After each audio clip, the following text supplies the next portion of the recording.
A very good day to everyone. The topic of the research paper is Analogous Evaluation of Artificial Neural Network and Simplex Lattice Regression Modeling Techniques for Prediction of Water Absorption Rate of Laterite Blocks. The author and the presenter is Okere C from the Department of Civil Engineering, Federal University of Technology, Owerri.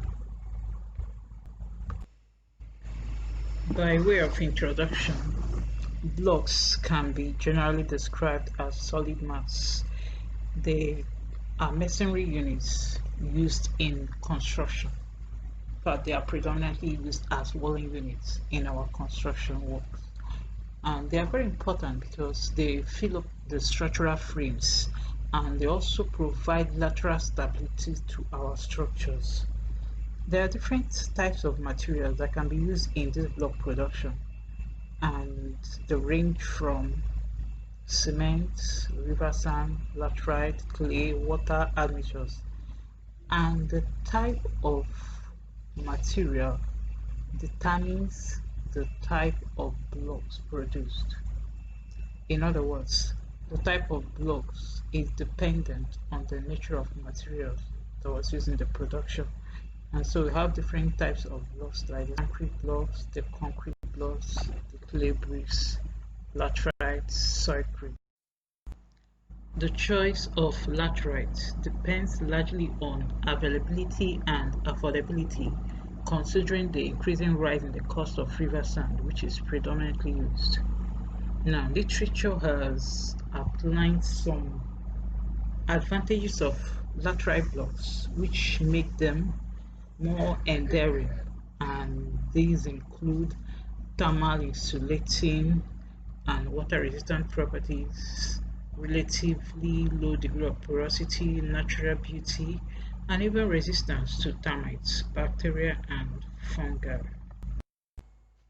It's interesting to note that the author has already established that laterite blocks made with 10% cement content yields a compressive strength value of 2.1 Newton per millimeter squared, and this can actually compete favorably with the recommendations from NIBRI and NIS as stated on the slide.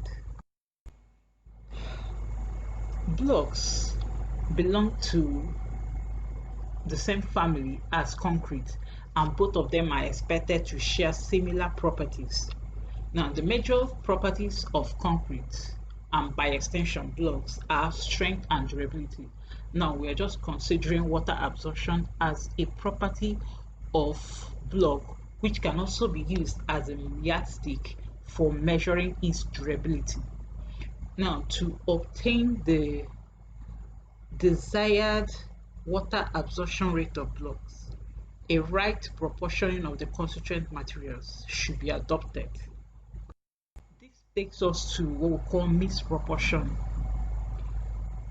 The limitations associated with the conventional mixed proportioning methods actually gave rise to this work, because we find out that we have problems of time consumption, energy, and money.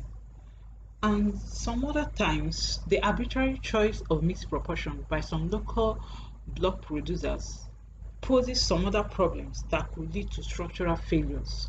Now, to overcome these challenges, modeling techniques have been proposed, and it's also good to note that there are different methods of modeling techniques, but we've just adopted two, which is the artificial neural network and the Scheffe Simplex Lattice Regression techniques. Now, the ANN. There are some salient points we need to note about this neural network. It's actually inspired by the way biological nervous systems, such as the brain, processes information. And this information processing system makes use of neurons working together to solve problems.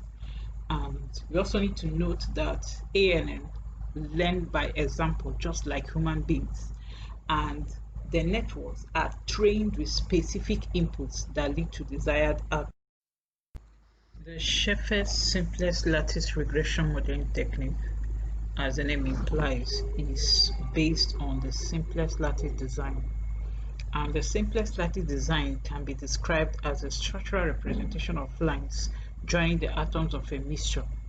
Well, this is just all about model experiments involving mixtures where the atoms are the constituent components of the mixture. Now, mixture components are subject to the constraint that the sum of all the components must be equal to 1. Now, this desired property depends on the proportions of the constituent materials. And we also need to note that the simplex lattice design are characterized by a well-chosen polynomial equation to represent the response surface. And the response surface in this case is the water absorption rate of the laterite blocks. The materials used for this work are laterite, cement, and water, and they all conform to standard specifications. The methods adopted actually follow this sequence: the Scheffe Simplex Lattice Regression method, the laboratory procedure, artificial neural network modeling, statistical methods for test of adequacy, and then the analogous assay. We can recall that the simplex lattice modeling technique is characterized by a well-chosen polynomial equation. Now, the general Scheffe's modified polynomial equation is represented as equation 1, and equation 2 shows the compact form of equation 1, and the parameters are defined as shown in the slide. Equations 3 and 4 can actually be used to determine the unknown coefficients. Another important aspect of the simplex lattice design we need to note is the component transformation. Note that the sum of the constituent materials were subject to the constraint that they must be equal to 1. And now these components are called pseudo components because you can't just use them the way they are and go to the lab to perform your mixture experiment. So there has to be a component transformation from pseudo component to actual component, and equations 5 and 6 were used to achieve that. After the component transformation, the results are tabulated as shown on table 1. So you can see the Z1, Z2, Z3 are actually the actual components that we are used to go to the lab for the laboratory process. Then the steps involved in the laboratory process are as follows: using the values from table 1 to measure out our materials, the mixing, molding, curing for 28 days, and then finally the testing for the water absorption rate using the standard procedure. Now this involves checking the weight, immersing water for a specified period, check the weight after immersion, and then calculate the difference in weight. Then the water absorption rate is expressed as the difference in weight before and after immersion, expressed as a percentage of the weight before immersion. The ANNN modeling method was actually implemented using the MATLAB software, and the samples from literature and of course the laboratory process were used to formulate the model, and the data were actually divided into 3 subsets: the training set, the validation set, and the this slide shows the major steps taken in the ANN modeling, which has to do with data collection, creation of the network, configuration, initializing the weights and biases, training, and validation of the network. Now you can see this slide shows the results as presented on table 2. And for each misproportion, we had 3 different samples, and the average was taken as the result. And the average absorption rate is as presented on the last column. Now, equation 7 is the Scheffe's mathematical model for the optimization of the water absorption of laterite blocks based on 28 strength.